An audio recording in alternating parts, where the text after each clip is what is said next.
Assalamualaikum warahmatullahi wabarakatuh.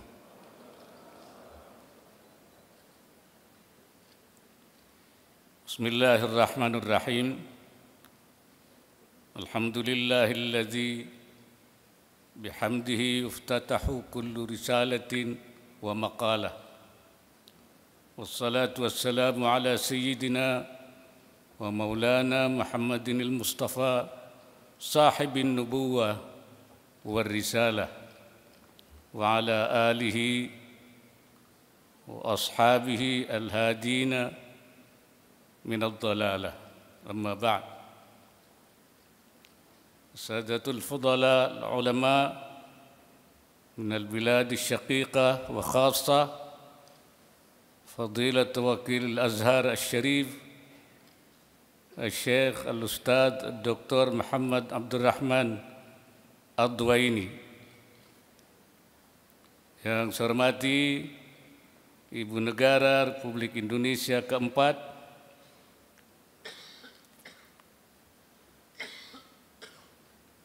Menteri Pendayagunaan Aparatur Negara dan Reformasi Birokrasi, Wakil Menteri Agama Republik Indonesia, Gubernur Jawa Timur beserta segenap anggota Forum Koordinasi Pimpinan Daerah,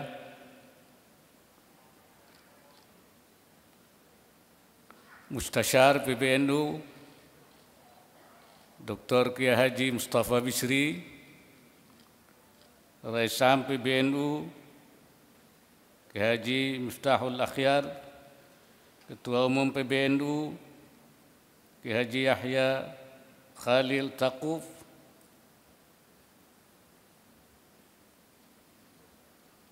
perwakilan perguruan tinggi dan pondok pesantren, para pengurus wilayah dan cabang Nahdlatul Ulama, hadirin dan hadirat sekalian yang saya hormati.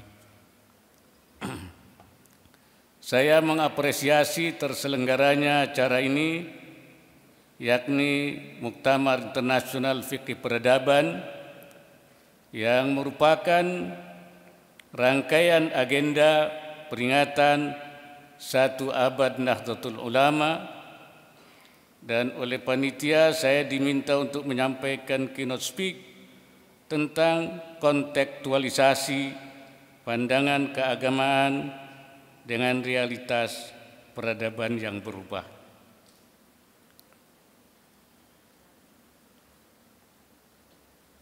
Topik ini sangat menarik, khususnya jika dikaitkan dengan karakter hukum Islam atau fikih yang fleksibel, muruna, dan dinamis, tatawuriyah, mengikuti dinamika dan perkembangan zaman. Cuman memang keterlaluan panitia. Wakil Presiden suruh membicarakan fikih kontekstual. Saya telah menuliskan pikiran saya terkait topik tersebut dalam sebuah makalah yang utuh. Namun dalam kesempatan yang waktunya terbatas ini, saya akan menyampaikan pokok-pokok pikiran saja. Sebagaimana diketahui, ajaran Islam ada yang tetap tidak berubah atau tsawabit, dan ada pula yang memungkinkan untuk berubah, mutaghayyirat.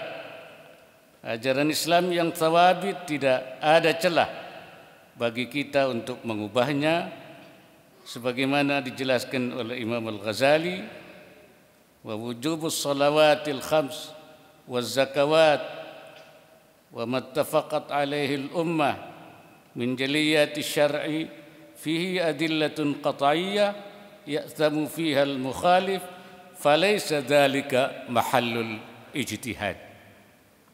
Sedangkan ajaran yang mutaghayyirat sangat leluasa bagi kita untuk melakukan perubahan sesuai dengan perkembangan zaman. Para ulama telah merumuskan perangkat metodologi untuk melakukan perubahan tersebut. Orang yang beranggapan ajaran Islam semuanya tsawabit dan alergi pada perubahan atau beranggapan ajaran Islam semuanya memungkinkan untuk berubah, maka bisa dipastikan orang tersebut tidak memahami ajaran Islam itu sendiri. Ajaran Islam yang masuk kategori tsawabit ialah ajaran yang berlandaskan nas yang qat'i tsubut wa dilalah dan ma'lumun min ad-din bid-darurah. Sedangkan yang terkategori mutaghayyirat ialah ajaran yang berdasarkan nas yang dhanniyut tsubut wa dilalah, qat'iyut tsubut wa dhanniyut dilalah, dhanniyut tsubut wa qat'iyut dilalah, dan yang tidak ada nasnya sama sekali. Ajaran Islam yang ada di kategori mutaghayyirat merupakan hasil ijtihad yang jumlahnya jauh lebih banyak daripada yang tsawabit dan terbuka luas bagi yang memiliki cukup syarat untuk melakukan perumusan fikih baru yang lebih sesuai dengan perkembangan zaman dan peradaban, sesuai dengan yang disampaikan oleh Imamul Haramain, inna mu'dham asy-syari'ah sadara 'anil ijtihad wan nusus la tafi bil 'ushri min mi'syari syari'ah. Fa inna nahdhatal ulama ka jam'iyyatin diniyah wa ijtima'iyyah ladaiha syurutan kafiyah fi sina'atil fiqhil jadid al-mulayim lil hadarah al-hadithah. Wa hatta al-an tu'rafu nahdhatul ulama anna ladaiha mabda' al-fikri ad-dini al-muruni at-tatawwuri wal mutabiq بالسياق المعاصر منذ سنة 1992 خلال الاجتماع الوطني لعلماء الجمعية المنعقد في مدينة لامبونغ تمتلك نهضة العلماء منهج الاستنباط الكامل في إجابة القضايا المعاصرة الموجودة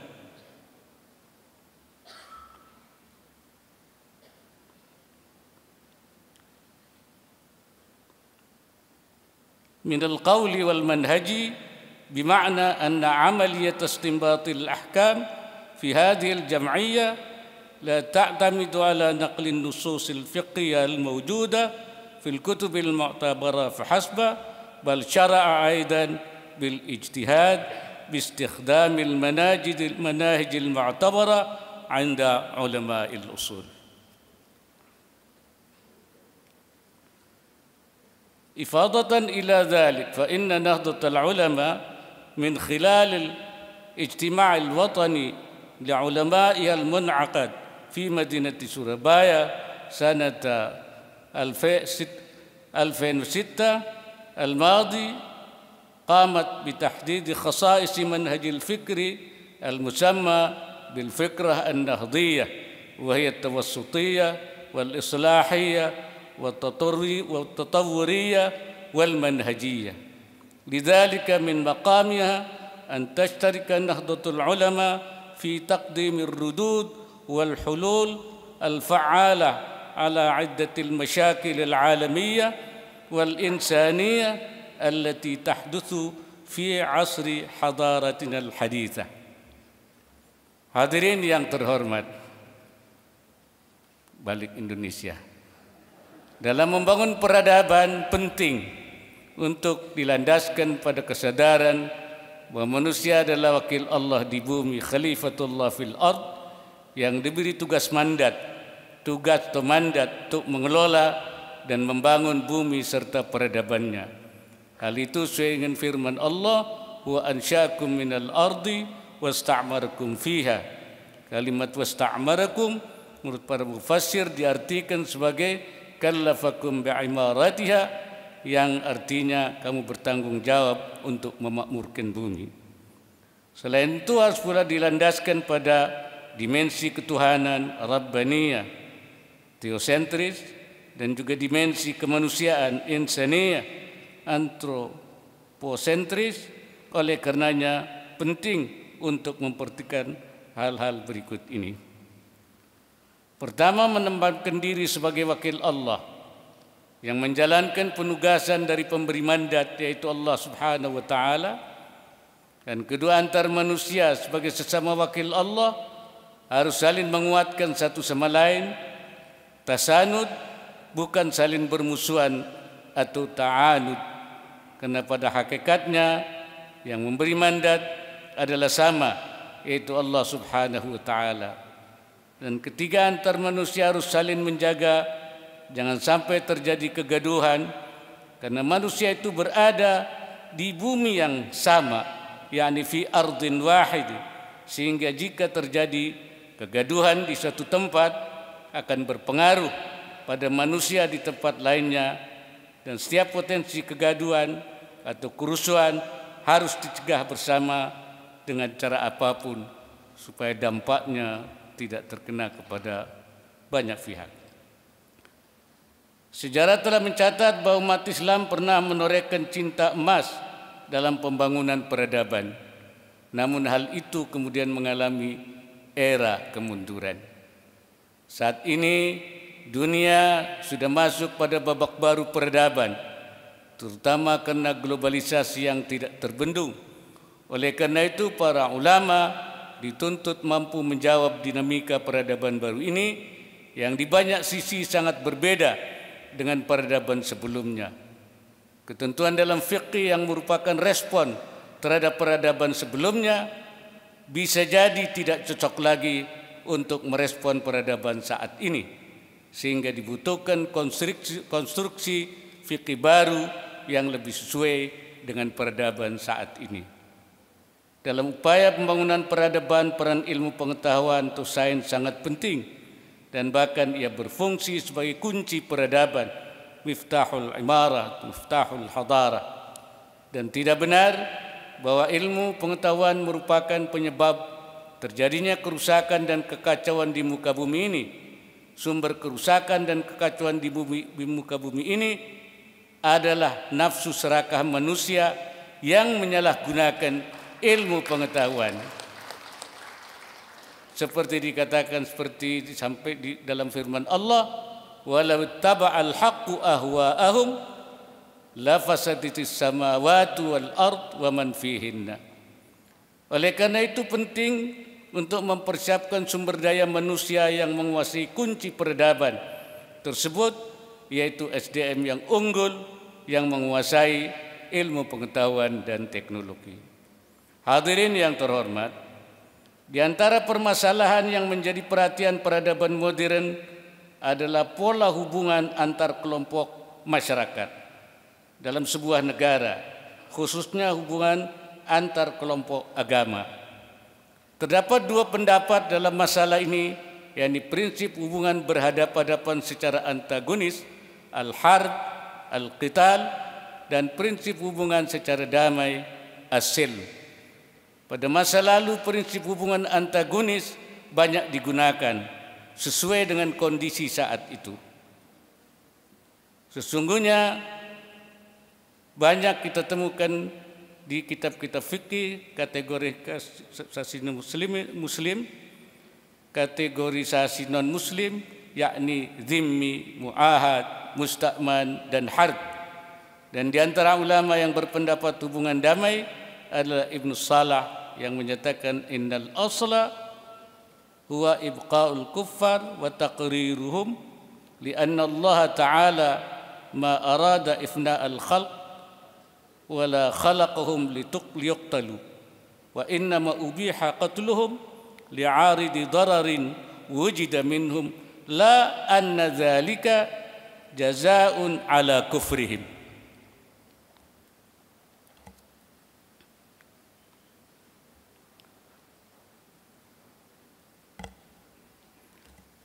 وفي هذه الأيام الأخيرة، ini Arab lagi, هذه المصطلحات غير مستخدمة في عدة الدول المسلمة، فالآن تم إطلاق المصطلح المعاصر على كل سكان الدولة باسم المواطن بغض النظر عن ديانتهم، وذلك لأن جميع المواطنين قد تعاهدوا على الخضوع والامتثال للدستور وقوانين الدولة المقررة والمعمول بها في كل دولة، بحيث لدى كل مواطنين لهم حقوق وواجبات متساوية بينهم، وكذلك يلتزمون أيضاً بالعهد والاتفاق على حفظ وحدة الوطن والأمن الوطني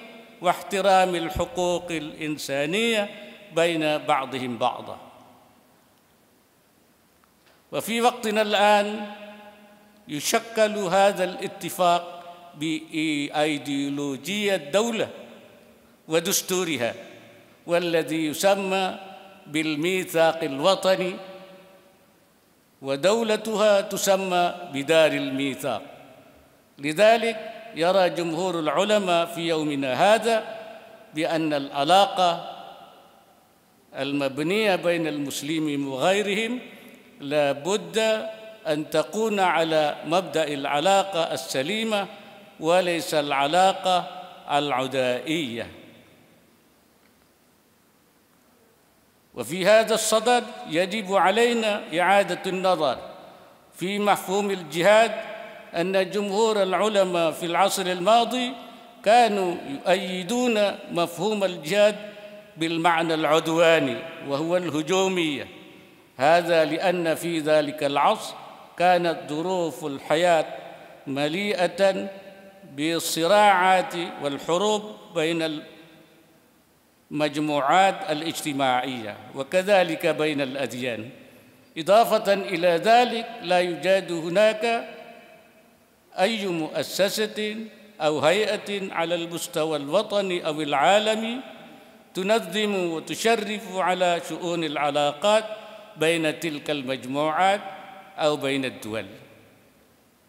وبالعكس كانت جمهور علماء المسلمين في عصرنا اليوم يؤيدون مفهوم الجهاد بالمعنى الدفاعي وهو الدفاعية، هذا لأن ظروف العالم الحديث تقدم مبادئ السلام والوئام في الحياة الاجتماعية والوطنية وكذلك في العلاقات بين الدول العالمية.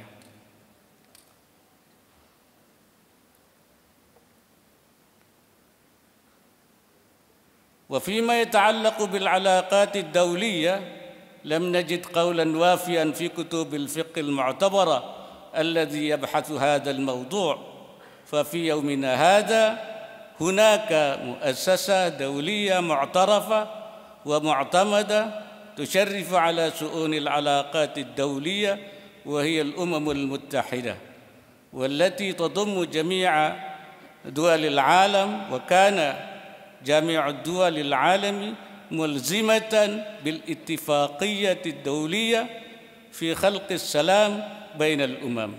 وفي المنظور الإسلامي نستطيع أن نقول بأن الأمم المتحدة هي مؤسسة لها سيادة شرعية لأنها متفقة من قبل جميع الدول العالمية، وحسب المنظور الإسلامي أيضاً يعتبر ذلك الاتفاق الدولي كالميثاق العالمي، والتي تكون قراراته ملزمة ويجب اتباعها من قبل الدول الأعضاء للأمم المتحدة.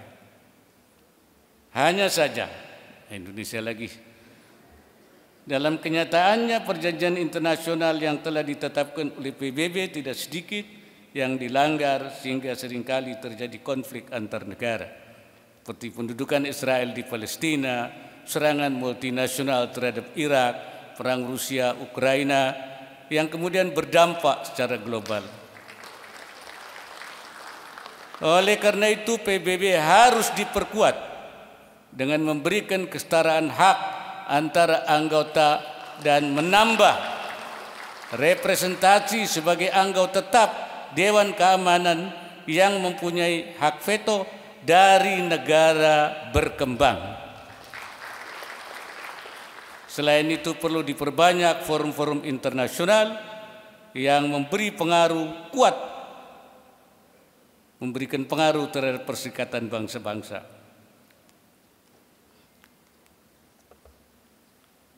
Hadirin sekalian, ayuhal hudur, fi nihayati hadzal khitab awaddu an ad'u jami'al ulama liyakunu akthar fa'aliyatan fi ar-radd wal istijabah wa i'ta'il hulul likulli mushkilatin min al-mashakil al-jadida aw al-mustajaddah hatta wulida al-fiqh al-jadid al-mula'im بتطور الظروف العصرية ولا بد أن يكون هذا الفقه الجديد مبنيا على أساس المناهج الفقهية وأصولها التي قد تمت صياغتها من قبل العلماء السابقين.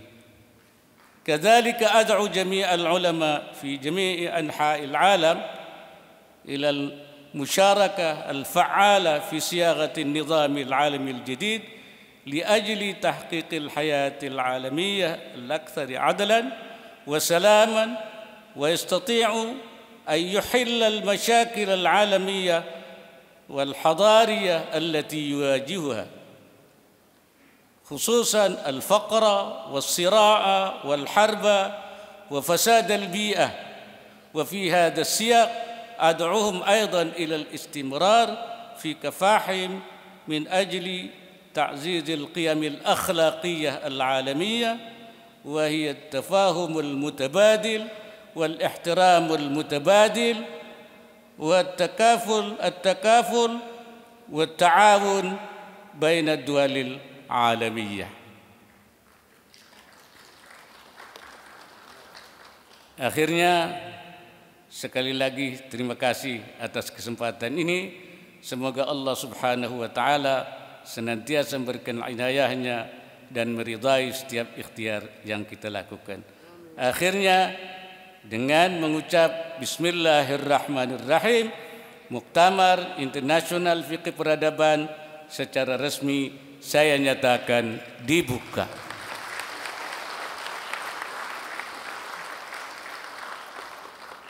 In uridu illa al-islah wa ma taufiqi illa billah wallahu al-muwaffiq ila aqwamit thariq. Wassalamu alaikum warahmatullahi wabarakatuh.